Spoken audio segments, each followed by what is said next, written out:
At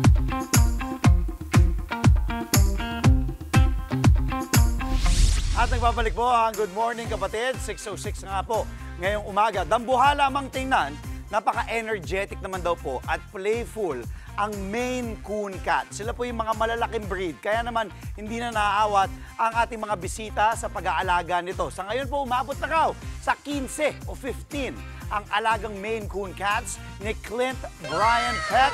Welcome to Good Morning Kapatid. Magandang umaga. Good morning, mga kapatid. Brian, so Brian Yes. and Kim. Brian and Kim. Sa inyo to, yung Yes. 15 ka. Sino may 15? Si Brian o si Kim? Kami. Okay, kayong dalawa. Etong, ano sila, hindi naman magkapatid, no? Hindi. But they, different breed. Same breed. Same breed. Yes. Ipakilala nga natin, iba lang yung kulay, Yes. tama? Okay, etong una natin, yung, This is what color is Max, this? color red. Color red ang tawag. He's a Maine Coon, Maine boy. Max. How old na si Max? A young adult siya. So, parang ang Maine Coon kasi kitten, young adult. Compared to other cats, mas matagal ang growth ng Lifespan, ang growth ng Maine Coon eh.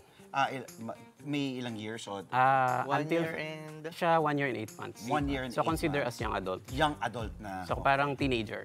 Teenager, si Max. Mabait si Max, no? Yeah. Mabait, no? Mabait talaga. And Kim, sino naman yung This is- inaantok natin kasama? Inaantok This is pa. Kasi umaga siyang Whitney. gumising. She is Black Smoke. Yeah. Black Smoke. Anong Yeah. name niya? Whitney. Whitney! Yes. Cute naman. So, boy and girl. girl. Oo. Hindi naman sila nag-aaway o nag-ano. Hindi naman. Si Whitney is ilang taon na po? 3? 3 years. 3 years old. Medyo may edad na. Yes. So, kung ito, young adult, si... This one, 3 years old. Full grown. Full grown na. Okay, so sabi ko nga kanina, you have 15 Maine Coon Cats. Yes. Tanong ko muna sa inyong dalawa, bakit naman Maine Coon Cats o yung malaking klase ng pusa ang inyong naisipan na alagaan? Kasi I started breeding Maine Coon 2018.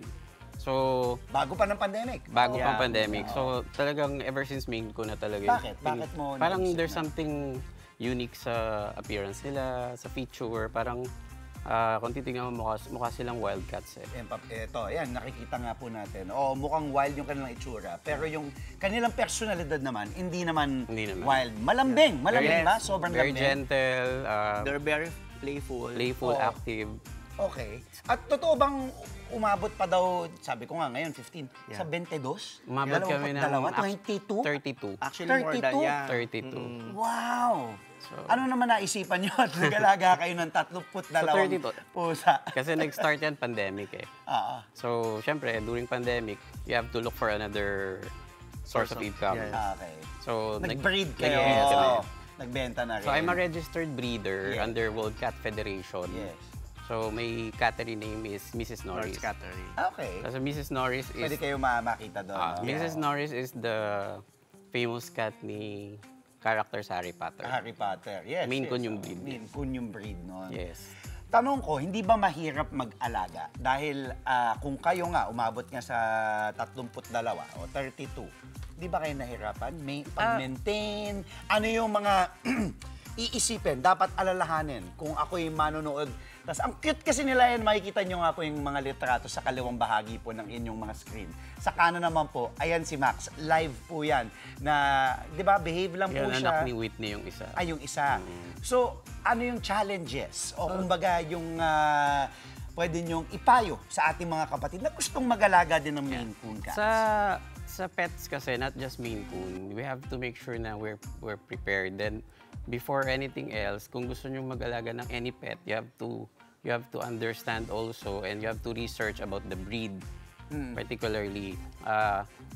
And you need to make sure na you have to consider yung factors ng environment, yung space, yung health ng cat. Owning a pet kasi is a long-time commitment eh. So, more than 10 years yan. So, May tanong ako, anong pinagkaibahan sa pag-alaga nito kumpara sa mga ibang, like, palagay natin mga Egyptian, yung mga cats, yung mga hairless cats, or other cat breeds? yeah. Tama yung sinabi mo. Kasi sa cats, we have 4 types of fur. Hairless, short hair, semi-long hair. Ang Maine Coon is semi-long hair, then long hair. So hindi pa long hair? Hindi pa to long hair. Two-coat lang siya. Two-coat, okay. So, water resistant yung coat nila. So yung kaibahan nila, hindi ang Nagsished. Yeah, nagsished. Even the short hair naman nagsished. Even the domestic short hair, which is the puspin, nagsished din siya. So ang kaibahan lang nila is, ang perception kasi, high maintenance ang Maine Coon. Pero if you own a Maine Coon... Alam mo, totoo yun. Dahil, dahil pag sinabi nga Maine Coon, yung pusa ninyo, mabalahibo, dahil sabi mo nga, hindi sila long hair, pero ano tawag nito, malaki. Pero ang hirap daw alagaan. Kaya nga nagulat ako nung sinabi nyo, hindi. So yung tuloy mo yung kinikwento mo na hindi ka mahirapan Hindi alagaan. naman- Siyempre yung may mga balahibo Siyempre may dyan, yan. masasanay ka. Sa amin challenge kasi 32 Maine Coons and 15, so talagang... Hindi kayo nababalot sa balahibo. Hindi naman. Yung time talaga. Oras, oo. You'll be surprised sa bahay, hindi kami ganun ka-balahibo. balahibo. Kasi kailangan mo rin mag-vacuum regularly. Tanong ko, pagkain. Sa Pihikan ba sila? Matakaw ba sila? matakaw. Yeah, matakaw sila. Talaga. Dahil malaki din kasi sila. Yes. So ilang beses sila sa isang araw kumakain? Naku. Usually 3 to 5 3 to times 4. per Ha? day. 3 hanggang 5. Eto, nakabantay lagi ito sa bowl niya. Nakaabang. So, pagkaubos niya, after a few minutes, andun na naman siya. Kasi they're big eh. Ang growth kasi nila until 4 years eh. Kaya Lumalaki. talaga lumalaki pa, no? So itong si Whitney. Si Whitney, lalaki pa yan. Lalaki pa Ano to. po ang kinakain nila? Ang diet namin, raw feeding and wet Sabihin, food, wet food and dry food. Dry food. Yung raw feeding, Usually morning. morning yon. Tapos nagbibigay kami ng chicken breast, liver, Okay. then Heart. beef, heart, mga gusto raw din yun. nila. Yeah. Tanong ko po, eto po, kung eto, nakikita natin, napaka-cute nga itong si Max, no? 1 year and 8 months, months. di ba? Magkano po pag gustong bumili ng kagaya ni Max? Unahin natin si Max, yung gantong kulay. Si Max. And specified siya as red Maine Coon. Saan galing ang Maine Coon? Sorry, saan origin? Nag-originate sila sa North America, North sa Maine. America, okay. So ito mga to, imported or dito niya na binili? Dito niya na inano? Si Max, produce namin to. Si Whitney from Russia. From Russia. So magkano? Si Max? Si Max, More or less. ballpark figure, mga... siguro 100K up. Mga ganun. Mga 100,000, 100,000. Mahal din, oo. Tapos ang pagkain nila sa isang linggo, magkano abutin? Monthly kasi Siguro- ang... Monte, isa-isang buwan Per po. month, I guess, mga 20 to 30,000. Kasi madami kami Maine Coon. So, pero yun lang yun, yung gastos nila Yeah, kada buwan. of course, Lahat yung na sa yun. shampoo, then oo nga for pala. sa vet. Sa vet. Yes. Mga abutin ng Yeah. mga, magkano? 20 to 30. 20 to Mga 30,000. So, doon sa mga gusto mag-alaga, yun po ang, magkano naman po kung kulay ni Whitney? Dahil sabi nyo, galing Russia. So, Actually, mas mahal yan. hindi naman sa color nakabase sa Hindi. feature. Usually, Feature. sa gender, like for example, for female, actually medyo mas pricey siya. Kasi babae, kaya Yeah. naman sa aso, Oo. ganun. So, magkano po si Whitney? Siguro, more like then, mga 100 to 150 din. Mga ganun. 150. Pero ako naman, I'm very considerate when it comes to... Pwede kang tawaran. Yeah. Oo. Ayan, narinig niyo po yun, mga kapatid. Sabihin niyo lang, napanood ko po sa Good Morning Kapatid sa Hayop Ka.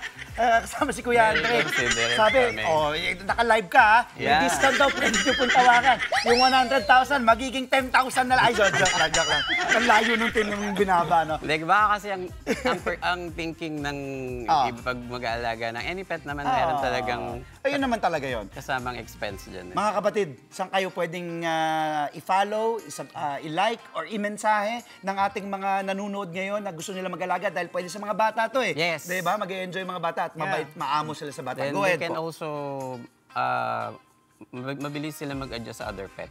Okay. Diba, may dog ka, 24 hours Okay lang yun, hindi adjusted mag- sila. oo. Hindi sila Kasi ang behavior niya parang dog din. Oo nga, mukha nga eh. Okay, go ahead po. So, you- Anyayahan niyo po sila. Yes. Saan po kayo mahahanap at mame-message? So, you can follow us sa page namin, Mrs. Norris Cattery. So, we're a registered breeder under World Cat Federation. Yun. Clint, maraming salamat Thank ha. you. Kim, Thank you. maraming ding salamat ha. Bisita kayo ulit dito. Yeah. Dalhin niyo yung mga 32 cats nyo.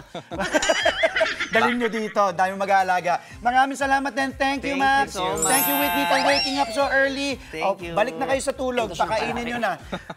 Yan po, mga Maine Coon Cat sa Hayop Ka ngayong umaga. Thank you. Thank you. Mga kapatid, Andre Felix po, manatiling may alam pagdating sa mga mahalagang balita sa loob at labas ng bansa. Mag-follow at mag-subscribe na po sa social media pages ng News 5.